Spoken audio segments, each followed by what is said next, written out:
Hi, everyone. Welcome to Spirit Coffee Talk. I'm Ginette Biro, and with me is Elyse Richmond and Elyse Cathry, and we are the mediums and channelers at Avalon Spirit. And today we are going to not only slightly celebrate Halloween, that's in a few days, by the Bone shirt. We want to talk today about the consciousness behind our words. We really so often forget how much impact a word has and how long that word, when spoken, resonates within our minds. For some that can be years and years and years. And we don't always realize the story going on behind what we perceive. So when we leave a lasting imprint of a word to someone or on somebody, we don't realize how much of an impact that can have. So we really wanted to talk about the consciousness behind our words today. So that's our case. Thanks, Ginette. Have you guys ever read the book, The Four Agreements? I haven't. Story of my life. I have it. I don't think I've read it. Same. Oh, it's such a good book. It's an easy read. You'll read it in like 2 hours, not even an hour, because it's like really quick. But one of the agreements is be impeccable with your words, because it's like for yourself and for others, because like language in general, but the words we speak carry such a frequency. Okay. And when you're saying it's an everlasting thing, it's about ourselves too, as well as what we're speaking to others, which is so combined, right? And so you can quite often hear the language or the words spoken with somebody towards like themselves. I don't know. Sometimes I hear that and I'm like, whoa, dude, like if somebody else said that to you, could you imagine how hurtful that would be? But those are or even the, like, I hate doing this. And it's like, do you hate it? Like even the word hate. And I know that some people might not be as sensitive to words necessarily because it's like something that they've gotten used to. But if you start becoming really, really conscious about the energy and the frequency in which words carry, you start to really see how it affects your daily life and what presents, right? What shows up to you based upon the words that you're using on a regular basis and towards other people. Absolutely. How about you, Elyse? Yeah, I think that, well, I mean, oftentimes when we have these conversations, not we, but like collective spiritual world, we talk about our words have an energy, our thoughts have a vibration, and it can be kind of perceived as like spiritual talk, which it is to a degree, but there's actually a lot of science behind when our brain, verbal words are a thought that we have had that we verbalize, right? When we have a thought, it creates an emotion. When we have an emotion, it elicits a chemical response in the body that changes the body, that changes the frequency of the body. And even the word frequency, I think, gets kind of spiritualized.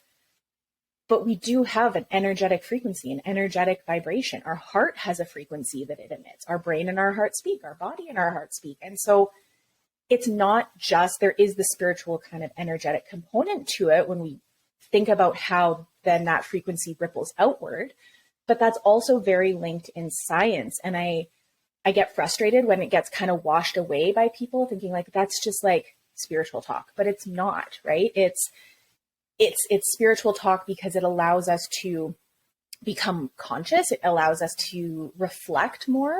But it also impacts us on a very cellular level. And when our cells are impacted, all of the cells and the molecules and the atoms around us also become impacted. So it is, and you could go so deep down that rabbit hole, and feel free to Google and research it and look into the ideas of quantum physics and things like that. But it's a very energetic, I know. Like just way too I can nerd out on that all day. Oh, I know. I know. And that's what this is about. This is really, truly like you can measure it. It is a measurable thing with the energy behind the frequency in the language that we use and perceive. Yeah. And I feel like, sorry, go ahead. I was just going to say, No, you. Okay, Elyse, Bones, go. You go. Oh my God, you guys are hilarious. Really okay, I'm gonna go. I'm doing it. Okay. All I was gonna say was that I think in the world of technology, we've disconnected ourselves from our words a lot more because it's pretty easy to type something into your phone or type something into your keyboard and put an energy and a belief and a thought and words out there on other people or to other scenarios without having, like, there's things that people write on the internet that they would never say to somebody's face. And I think that that's kind of created this like cognitive dissonance of like, my words don't have the same impact because I'm not right in front of you. And that's created a bit of a brain pathway for us of like, it's easier to just say things that are potentially really harmful to people. Yeah. And then, but we still hear it. So you still read it, and then it still is like the input is still the same. And so that's why like people say, oh, like, I don't let that trolls like affect me or what people's responses affect me. But at the same time, like we are still receiving it on the other end. So it's the same as when somebody's saying it to you. But the words, when you give them out, isn't the same behind a keyboard, because you're not then greeted with the visual response of the person's face, which is that mirror neuron thing that we learn about in brain development, and that actually helps functioning, healthy relationships occur because of it. And so with that disconnect, we're still receiving that on the end of feeling all this stuff, but without the person who gives the shade, you know, isn't getting that response from the person. And I feel like it's actually creating quite a barrier on empathy and compassion. What were you going to say, Ginette? I want to know. I was going to say, it's funny that we're talking about this because just this morning I posted a video on the Avalon Spirit Facebook group. So if you guys aren't on that, definitely check it out. About, it was Joe Dispenza talking about exactly this, how the frequency of our words has the power to heal, but also the power to create illness, the power to destroy. And we do it by the patterns and the circuits we put in. And so when we think of it that way, when someone says something that triggers an emotional response that we don't like, it's very quick for our brain to create a circuit pattern in it because we ruminate it really quickly. And we create this like neural pathway that as soon as anything else that mirrors that or is similar to that triggers, it then also triggers the other one as a byproduct, and it gets like a deeper and deeper rut. And so we have to really consciously work ourselves out of that rut. But one thing that we can do even more so is be conscious of our words and actions in the first place, so as not to create a rut for somebody else, but also for self. Because just as much as we may have an experience where we said something that triggered somebody else, think of how willingly we judge ourselves, right? Like I always say that we are often the worst judge to ourselves than we are to anybody else. Yeah. And the words that we speak to ourselves are usually more harsh than anybody else, but don't think that your own words to self don't have the same effect. Oh, yeah. Right? And, like massively. But here's the thing, most times those ruts are developed before we're even aware of it. Unfortunately, a lot of those old belief systems come in as like programming and stuff from like childhood or adolescence when we're developing our sense of self. It's very different when you're like 2, but you're still developing your sense of self. Then again, you know, from 12 to 16, there's a massive brain development again there on this like identification of sense of self. And unfortunately, in that time in our lives, if we can go back to like middle school, early high school, like I hate to say that. For some people, it was absolutely like marvelous. But the fact that the majority of people in those time periods are struggling with their identity and their sense of self, so they're grouping onto this idea or perception of normal or safe, right? So then they'll like conform to an idea or a perception, and then they'll wear it as if it's their own. They'll wear that hat, they'll wear that identity and that perception of self.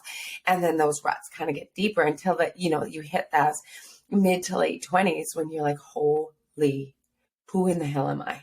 Right? I think there's like this curse of 27. Everyone's like, I wonder what that is. I'm like, oh, that's a reflection of coming back into your identity and not having a clue. Right. And it doesn't end there.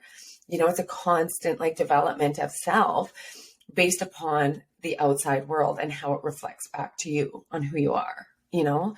And so like everybody who's watching it is like, I think every single one of us in some way, shape or form have had to be confronted with a perception of self that was not true. It was an identity that we took on where we're like, yeah, this isn't eliciting the same response. It's not doing the same thing anymore. And my search for it is like over, right? Mm-hmm. And then it's like, well, then what does that make me? Yeah. And then you still have some of that like responses. You still have the people coming to you and being like, you've changed. Why don't you do this anymore? You know, I think that's where we all kind of started. Mm-hmm. I love that you've changed. You are not the same as you used to be. I love that because that used to trigger me at the same time as I felt such a pull and pull, whatever you want to say, from my spirit to evolve and change and grow. But then there's pushback of, well, you've changed. And I always thought, well, am I not supposed to? Like before I understood it the way that I do in this moment, and I know 20 years from now, I will understand it so much bigger. Totally, right? But from this moment, I can look back and think, gosh, I was feeling what I know now, but I didn't fully understand it.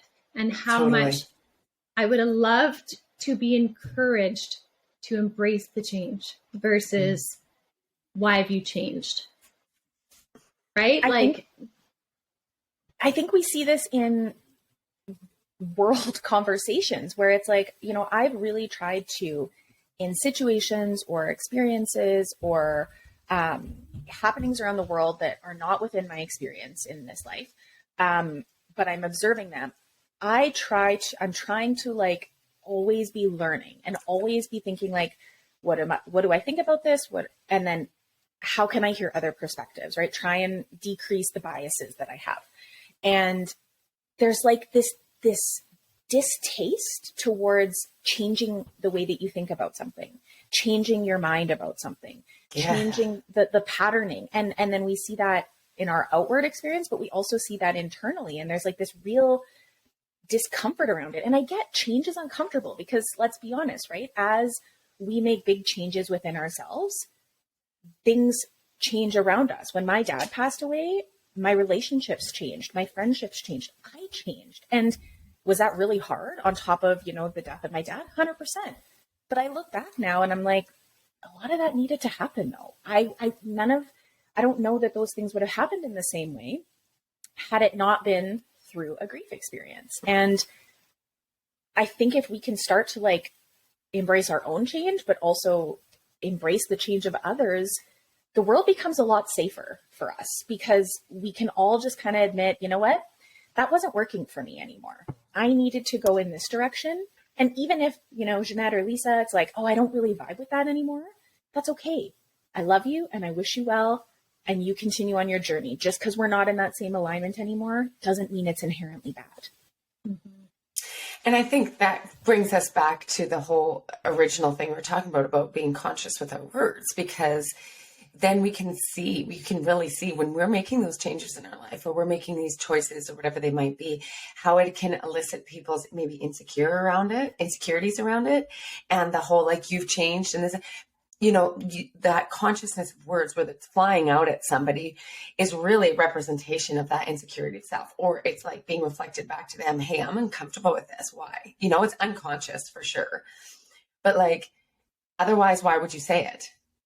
You know, like I'll use the example of like when somebody chooses not to drink.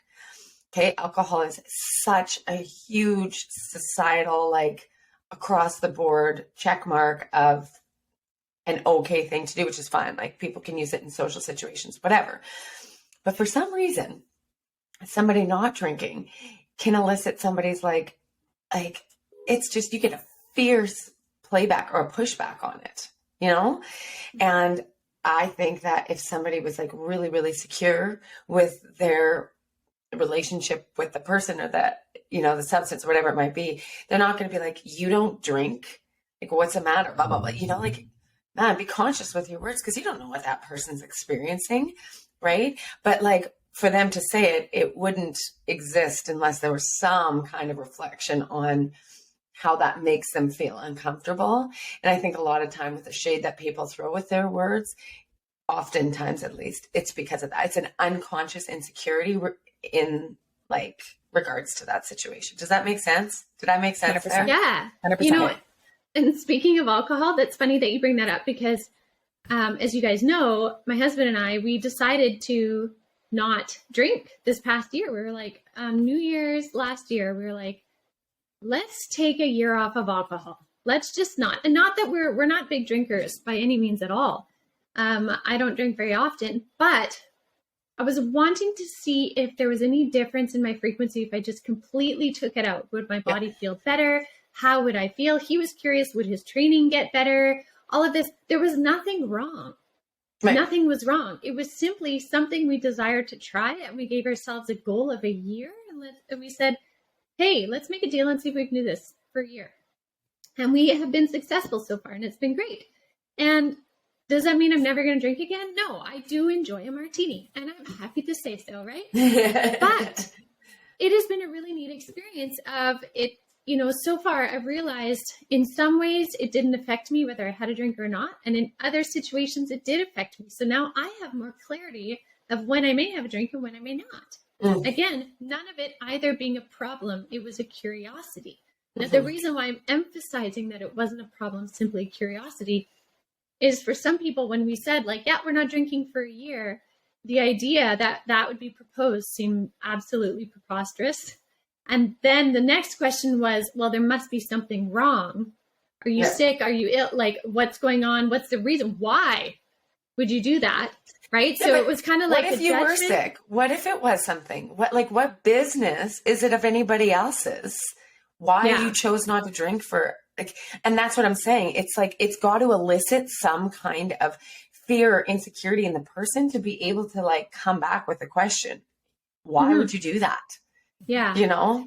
Yeah. And I mean, does that make me not healthy or not spiritual or not whatever if I'm drinking? You know what I mean? Like, I feel that's my perception. Maybe I'm wrong. Maybe not everybody. Maybe it's just like a blatant curiosity, but I don't know. Yeah. Like, yeah, I agree. And I think we can ask the question of like, oh, what made you choose that? But again, it's the words we use and the tone we use. And the reason why we're curious versus, is it a judgment? Am I asking because it's a judgment and it's reflecting on me of something maybe I would want to do? Totally. Right. But at the same time is like, even if someone has no other reason to be doing what they're doing except for being curious and wanting to try something different for a change, that is okay too. Change doesn't have to come as a result of something negative. And that's what Joe Dispenza said this morning that stuck out that I actually put in the post was, and I can't remember exactly, but you can either change under difficult circumstances or you can change under the energy of joy, which I figure is conscious thought. So you can have a triggered situation to make you change, or you can try out change for yourself.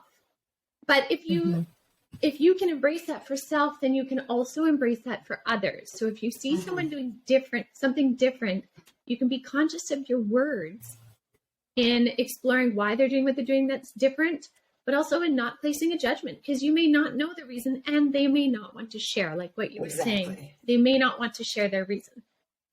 So, and it might be deeply triggering. It might be deeply personal. You know what I mean?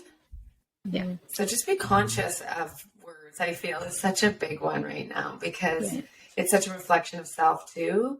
Like I'll catch myself with the words that I use towards myself and in judgment. And I'm a lot better than I used to be for sure, because I've been really conscious about trying to understand those old programmings and belief systems that I might have adopted from, early teens that were very unhealthy. And then I realized how heavy it was. And it's like, oh my gosh, none of this is mine. I'm carrying all this. It's not mine. And it's about being conscious about the words we use. But I just went off on a tangent with that one. I don't know where I was going with that. It's consciousness about our words. It's really hitting me today. Yeah. Like, that's really hitting me deep. Yeah. And, we were kind of chatting a little bit about this before we started recording, and I was like, I'm not going to bring it up, but Spirit is kind of pushing me to. I really think that when we look specifically at the feminine female experience, but this certainly impacts the masculine as well, is like a big thing in the world right now is redefining body image. And a lot of that comes from the words that people say to you. And I had this, and the words that people say to you, or the things that are put on you via culture and media and blah, blah, blah, capitalism. But I was having a conversation with a friend this past week, and we were talking about she has a son who repeated words. He's young, and he repeated words that a friend said to him about a girl at school and her body. And this is like junior high-ish, I think.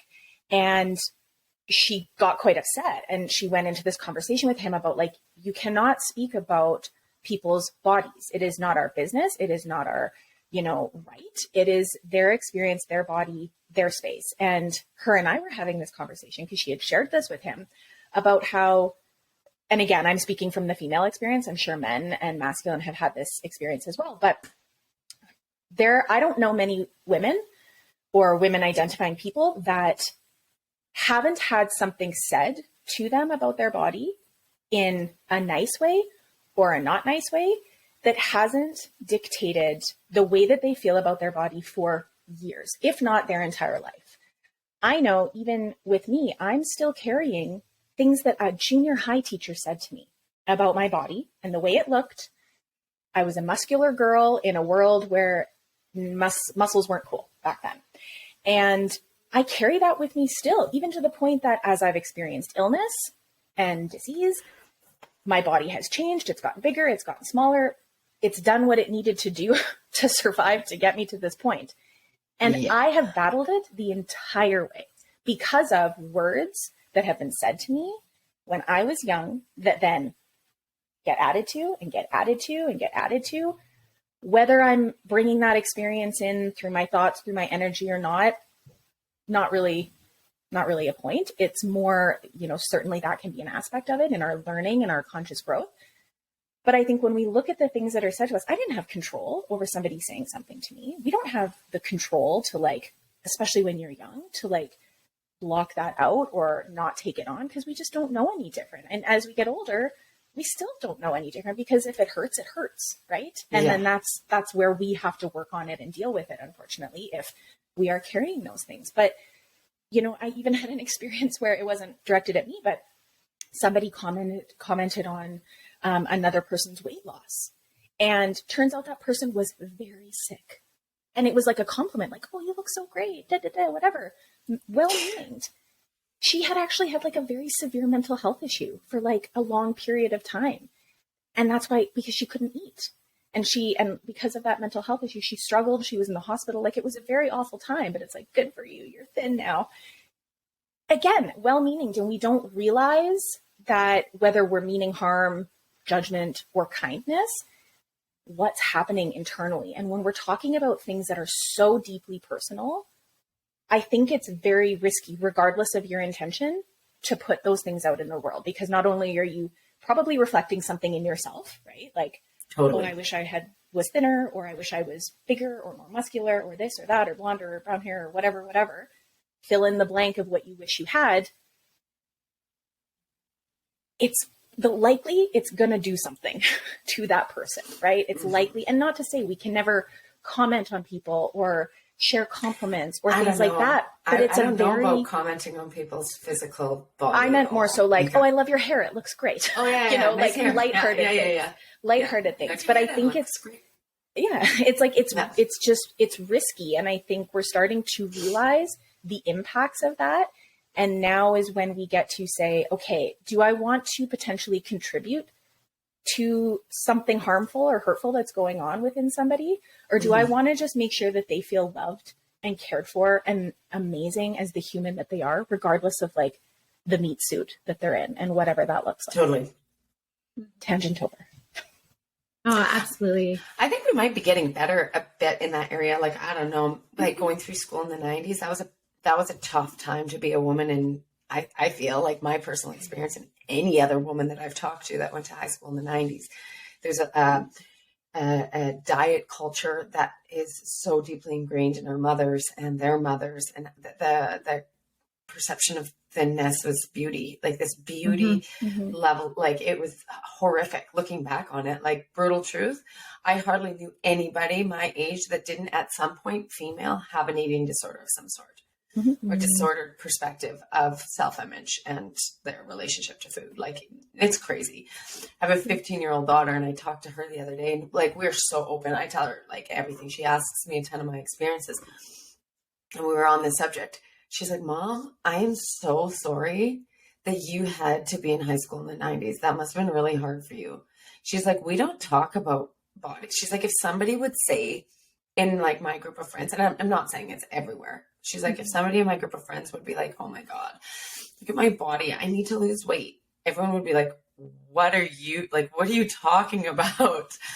What are you, a millennial? What are you, Gen X? Like, they're just like, they would never, she's like, it just wouldn't come up. We don't talk about each other's bodies. No one talks about dieting.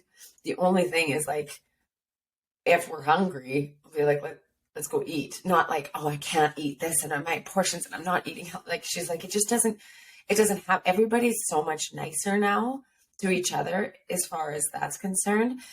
She doesn't hang out with a lot of guys. But so I can't say from that, but I don't know. You know what? Generally speaking, I've noticed that too, though. Even at the dance studio that my daughter and I go to, right? There's all ages, right? So you get to see it all. And I have absolutely 100% noticed the body positivity at the dance studio versus when I was younger and I was in those teenage years at a dance studio, not the same one. The emphasis on the ideal body type for a dancer was extremely different, very, very different to how it is now. And the things that the girls wear and how they own their bodies and their movements and stuff, they just are. It doesn't matter what size, it doesn't matter what shape or anything. Everybody is owning who they are. And nobody questions it, which that's was amazing. I remember I noticed how different it was from my experience in dance. Like, it's beautiful to see. It's absolutely beautiful to see. So I think you're right. Like, I think there is progress in the younger generations. It's not a blanket statement that everything is all better, but I think there has been progress, and that makes me very happy to see.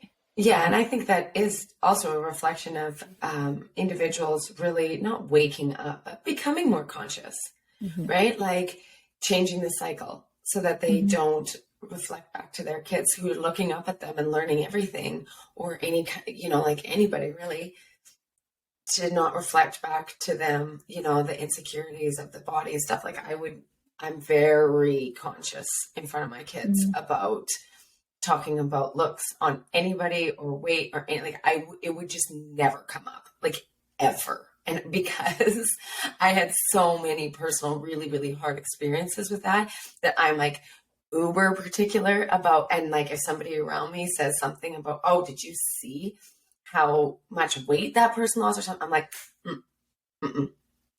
my kids are here. Like, stop it. Because like you said, Elyse, who knows what that person was going through? And I don't want to make this perception of my daughters or my son to see any kind of celebration about somebody's weight. Like, it's just like, that is not what we do. And I think that really ties in with people can feel like they're meaning well, maybe, but like really be conscious about words, specifically about like people's life choices and changes that may have occurred here and there with someone. It's like, even if that elicits a little bit inside of you where you're like, what's that about? Be curious why it matters, and really be precise with the words that you use, because you don't know who's listening. Yeah, and you don't know the impact that that's having on the people listening, Exactly. but also how it's reverberating internally, right? Like, even if I'm not talking about myself, but talking about somebody else and their body or their life choices or whatever, again, Lisa, like you were saying, it's reflecting something in me, a belief system that I have of some sort about myself or about my own experience. And it's also reaffirming what I'm saying. So do we want to perpetuate those experiences within ourselves and within others? I would say most of us would probably say no. The only area I feel like, coming back to the social media thing, is there's like this weird disconnect of like our human selves of, we're celebrating our bodies, we're celebrating self-love, we're celebrating who we are and just owning that more and more. And then there's still this weird like face filters and slim your face and do this and do that. And like, again, if you want to like look cute on social media, do you. And are we paying attention to the words that we're telling ourselves? Because I know, like, I'll put a filter on and then I'll take it off and be like, oh my God, really? Oh. Okay, filter back on. But being funny about it, but it's true, right? Those things can start to change the way we view ourselves and we talk about ourselves and we talk about others. So I think it's like, the digital world. And then on the flip side of that, there's so much self-love talk on social media. So I've really tried to curate my social media towards those things, to not get sucked into the trap of the lack of realness that can be put out there, when it's like, it is a real human behind that, right? It is a real human that's saying the words and doing the things and posting the pictures, but maybe they've been photoshopped, or there's been, you know, something, a filter or something that's changed it. I'm thinking about the algorithm for my social media. My daughter was looking at, because I'm like, oh, there's a trend on TikTok, and I was trying to find it for her. And she's looking at my For You page. Mom, why is it all cats? She's like, your whole For You page is little kids with cats. Like, what? That's so funny. Like, maybe I like that. Like, that's like my energy field is watching kittens. That's where people good though. put voices behind them. It's so funny for me. Mine is Taylor Swift, fully and wholly. Taylor Swift. Oh Taylor my God, Swift. I did some serious Taylor Swift this morning. Oh, is she good? Oh, yeah. She's a genius. Yeah. But if you put the lyrics on and like read all her lyrics, I'm like, damn, like, she's so good. It's a vibe. Yeah. It's a whole vibe. It is a whole But vibe. interesting on this topic, she got called out for her last music video, which is her song Antihero, which talks, it's like she came out and said it's one of her most vulnerable shares about herself and her evolution and learning about herself and not looking in the mirror. I know.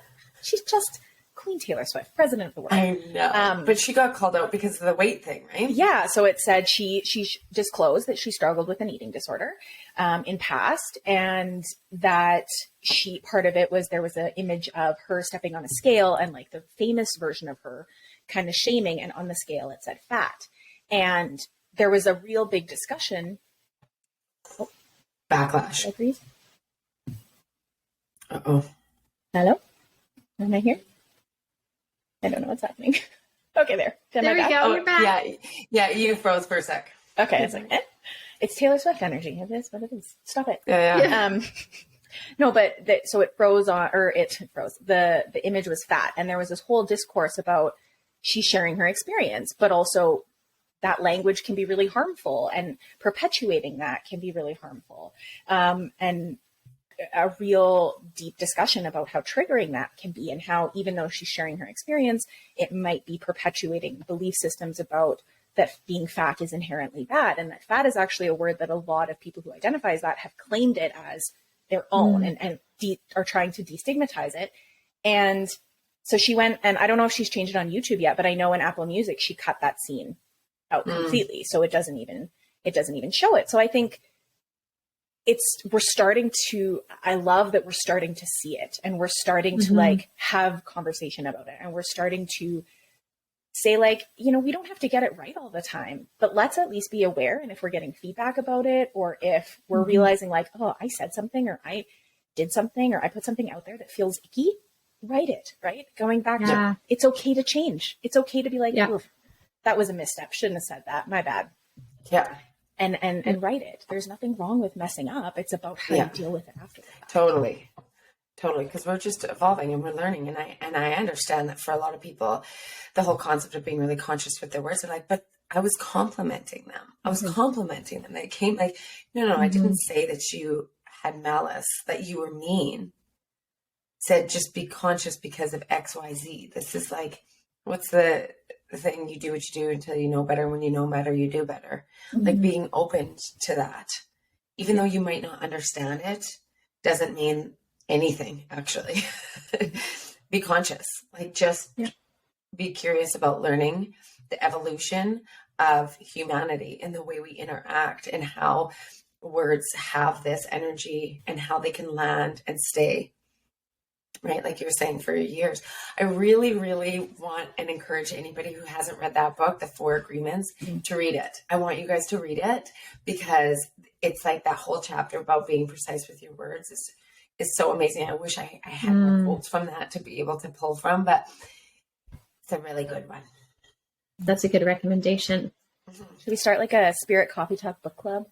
Yeah, Yes. right. Hey, definitely. Yes. I actually have to read the things that I buy. It's true. The books that you buy that sit on your shelf for like 4 years. That's my Sophia code. I open it and I'm like, This has so much power. And I'll like It read does, two though. lines and I'll put it down and be like, ooh. Yeah. You know, I'm like getting ready and I'm vamped to be able to read that book, but it still like Nice. holds so much power that I haven't. Anyways. All right. Well, I think that that's a beautiful way to close it, to really go read that book if you can, especially that chapter. Consider your words. And like Elyse said, if you recognize somewhere where maybe your words came across not in the way you wanted, or maybe you have learned better and you think differently, it is never too late to go back and make amends. That is okay. And that actually teaches more people that they can make amends to, that we can grow and change and not have to get it right. So I think that's and make a amends way to with wrap yourself. it up. If you can look in the mirror and say, hey, I understand that you had this belief system for so long and you told yourself X, Y, Z because that was placed on you. And I forgive you for that because that's what you knew at the time, but we know better now. So I'm here to tell you how strong and beautiful and whatever it might be to yourself, making amends with yourself, forgiving that part of yourself instead of shaming that part of yourself. You know what I mean? And we tend to go back and then feel guilty or shame the part of ourselves that put us down in the first place. Making amends with ourselves and giving ourselves like deep forgiveness, that's what we knew at the time and we did as well as we could do at that time, what was given us. But making amends, being like, okay, I'm going to do better now. And I love you. I love you and I'll be here for you. You know, those words, packs a powerful punch when we're making amends with ourselves. Yeah. I love what you said there, because the one caveat that was kind of coming to mind with all this is that on both sides of the equation, we have to be accountable, right? If I am deeply triggered by things, that is also my work to do. And if I am being conscious of my words, I am trying not to trigger and harm others with those words. Yeah. So it's this delicate balance that nobody gets perfect. So like, let's just be conscious of it. And I love what you said, Lisa, forgive ourselves when we mess up and forgive ourselves when we're triggered and just forgive. Absolutely. I needed this one today, ladies. Beautiful. Thank you so much. That was a good one. Yes. Absolutely. All right, everyone. Thank you again so much for joining us. And please do subscribe if you haven't yet. And share this with anyone that you feel it might really help them move through a phase, the day, whatever that may be. So thank you guys. As always, check out avalonspirit.com for more. If you want some help diving deeper into your journey, lots of avenues there. And we will see you guys next week.